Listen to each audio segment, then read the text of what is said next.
We can't look each other in the face. You don't understand the humiliation of it. To be tricked out of the single assumption that makes our existence viable. That somebody is watching. The plot was 2 corpses gone before we caught sight of ourselves, in the middle of nowhere, pouring ourselves down a bottomless well. There we were, demented children, mincing about in clothes that no one ever wore, speaking as no man ever spoke, swearing love in wigs and rhymed couplets, killing each other with wooden swords, hollow protestations of faith hurled after empty promises of vengeance. And every gesture, every pose, vanishing into the thin, unpopulated air. We ransomed our dignity to the clouds, and the uncomprehending birds listened. Don't you see? We're actors. We're the opposite of people. Think in your head. Now I want you to think of the most private, secret, intimate thing you have ever done, secure in the knowledge of its privacy.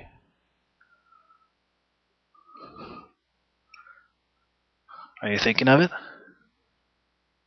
Well, I saw you do it.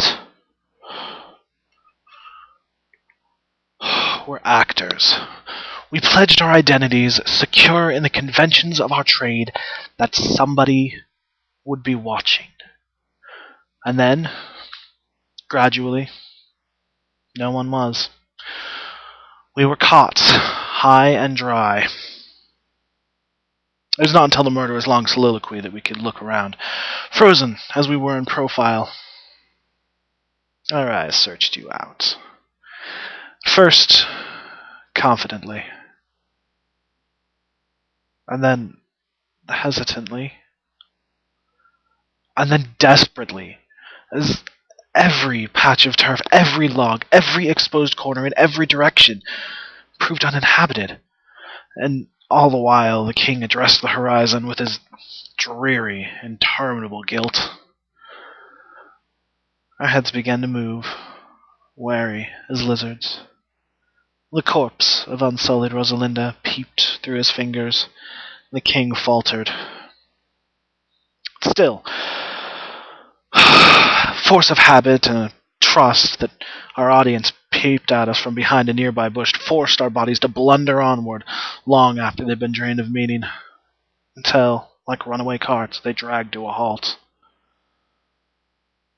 No one came forward.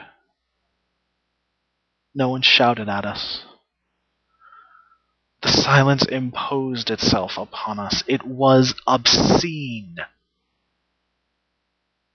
We took off our crowns, and our swords, and our cloth of gold,